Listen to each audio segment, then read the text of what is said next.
जरा प्रेरणा घ्यायची असेल तर हरियाणातल्या शेतकऱ्यांकडून घ्या। आज हरियाणामध्ये विधानसभेची निवडणूक लागली। हरियाणातला शेतकरी जेव्हा दिल्लीच्या सीमांवर आंदोलन करायला चालला होता तेव्हा याच भारतीय जनता पक्षाच्या सरकारने खिळे अंतरले होते, अश्रुधुराचा मारा केला होता, लाठीचार्ज केला होता, तारेची कुंपणं घातली होती। आज विधानसभेची निवडणूक लागली, हरियाणामध्ये भारतीय जनता पक्षाचे उमेदवार तिकीट परत करायला लागले, कारण शेतकऱ्यांनी सांगितलं ज्यांनी आमचा रस्ता अडवला त्यांचा रस्ता आम्ही सुखी होऊ देणार नाही।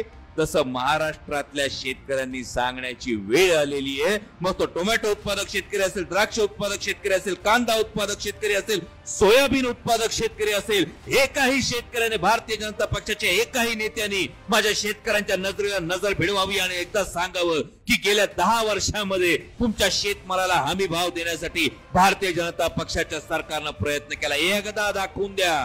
केलंय? मग आता फक्त निवडणुकीच्या तोंडावर जर कोण मखलाशी करायला येत असेल तर ज्यांनी आपल्या ताटात माती कालवली त्यांची काळी पाप विसरू नका, एवढंच तुम्हाला कळकळीचं सांगणं।